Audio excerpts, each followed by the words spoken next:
안녕하세요. 금나치마입니다.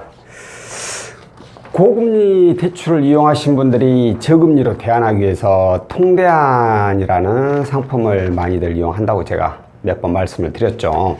자, 그런데 이 통대안에 대해서 인터넷으로 검색을 해보면 사실 안 좋은 말이 많습니다.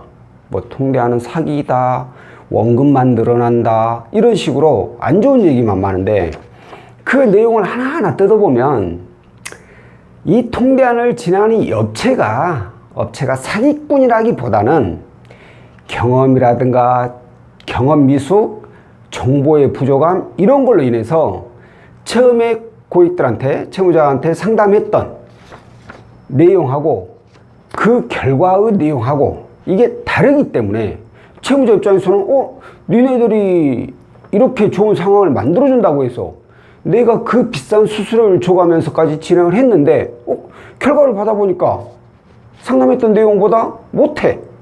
그러니까 이분들이 통대안하는 놈들은 사기꾼 놈들이다. 그리고 수수료까지 대출을 받아야 되니까 원금이 이제 늘어날 수밖에 없고 그러다 보니까 원금만 늘어난다. 이런 얘기가 나오는 거예요.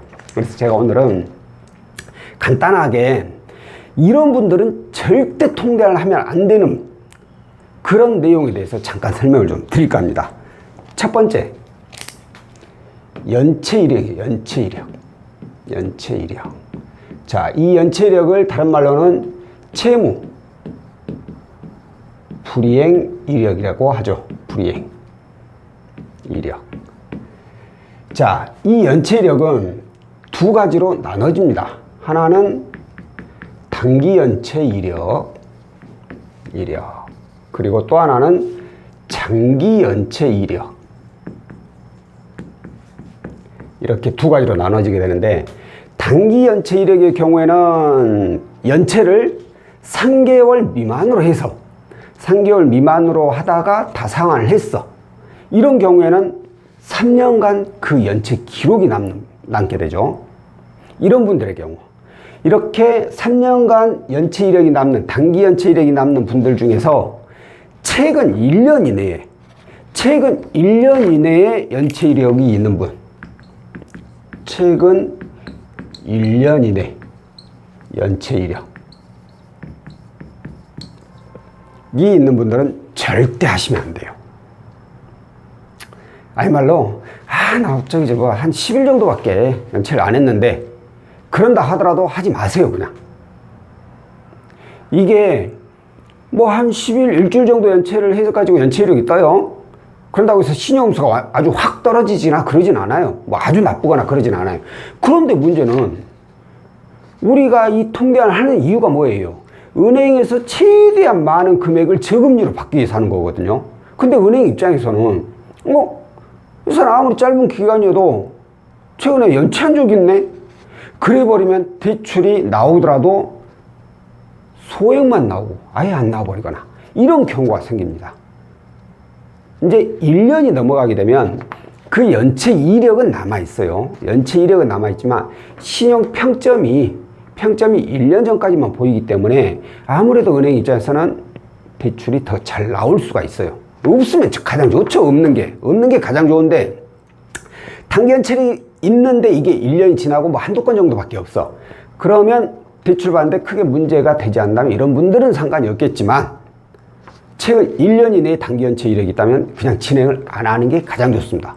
그런다고 해서 내가 뭐 1년 이내는 한 적이 없고 2년 전, 3년 전에 좀 했었는데 하고 보니까 뭐 대여섯 건, 10몇 건 이렇게 있어. 이런 분들은 또 안 되고요. 뭐 한두 건 정도 이 정도로 하신 분들의 경우에는 그나마 가능 여부를 체크해 볼 수 있고 그렇지 않고 1년 이내에 있다면 무조건 하시면 안 되는 게 가장 좋습니다. 그리고 장기 연체 이력 이분들은 그냥 안 돼요. 그냥 안 된다고 생각하시면 돼요. 장기 연체 이력은 내가 3개월 이상 연체를 했을 경우에 5년간 그 기록이 남잖아요. 이건 그냥 내가 한때 신용 불량자까지 갔어 라고 강구하는 거하고 똑같아요. 그러니까 이런 분들은 아예 그냥 애초에 생각도 하지 마세요. 은행에서 대출이 대부분 안 나오거나 아주 소액만 나와요. 그렇기 때문에 아예 장기 연체 이력이 있는 분들은 그냥 꿈도 꾸지 않는 게 가장 좋습니다. 그리고 또 하나, 신용 회복중. 아니, 신용 회복 중에 누가 해준대? 라고 생각할 수 있어요. 대부분 안 된다고.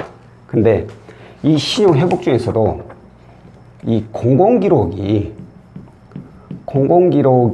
삭제되신 분들이 있어요.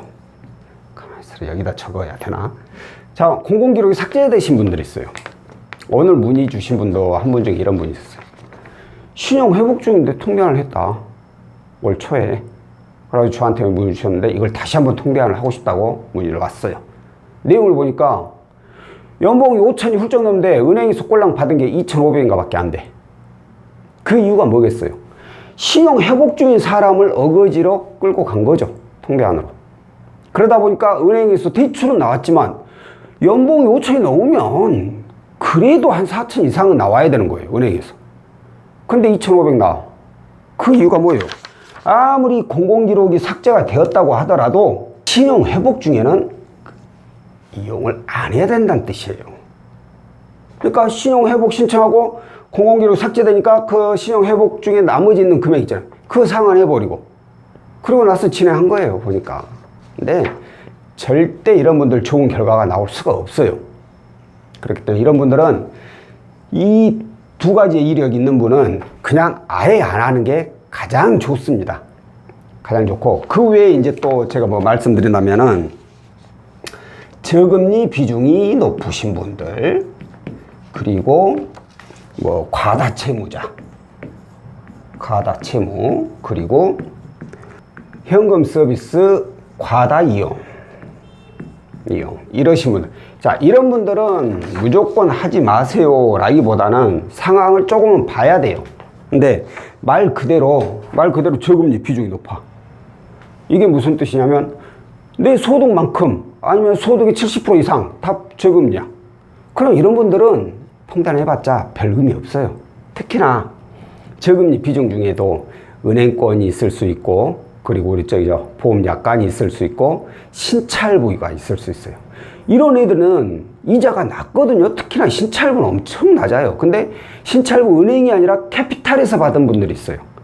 이건 이금융권에 속하다 보니까 그것도 상환을 해야 되는 경우가 대부분이거든요. 그럼 이 신찰부에 적용된 이자보다 나중에 은행에서 대출 받을 때 이자가 훨씬 더 높아요. 그럼 이거 앉아서 그냥 이자 손해보는 거예요. 그러니까 저금리 비중이 높으신 분들도 제가 봤을 땐 이용을 안 하는 게 좋고, 또 과다 채무자. 이런 분들은 어떤 문제가 생기냐면 너무 소득 대비 부채가 많다 보니까 일단 1금융권 은행에서 대출이 최대한 나온다 해. 그런다고 하더라도 나머지 부족한 금액, 그러니까 1금융권에서 대출 최대한 받고 더 추가로 받아야 될 금액이 너무 크다는 거예요. 이게 나머지 금액이 2금융권을 받아야 되거든요. 근데 문제는 과다 채무자이면 그만큼 부채가 많다는 뜻이잖아요. 이 부채에다가 수수료까지 포함이 돼 버리니까 은행에서 받고 나머지 2금융권에서 받아야 할 부채가 너무 많다는 거예요. 그러면 이 통계를 하고 나서도 2금융권 비중이 그렇게 많이 줄어들지가 않는다는 뜻이 돼요. 그럼 이런 분들의 경우에는 상환 금액만 많아지고 원금만 늘어나게 돼. 그래서 통계 안 하면 원금만 늘어난다. 이런 얘기가 나오는 거예요. 그리고 현금 서비스 과다 이용의 경우에는 거의 뭐 신용 문제죠. 신용상해. 이걸 자주 이용하게 되면 신용이 많이 하락하고, 이걸 상환한다고 하더라도 은행에서 대출 나올 수 있는 만큼 급격하게 신용도가 많이 올라가질 않아요.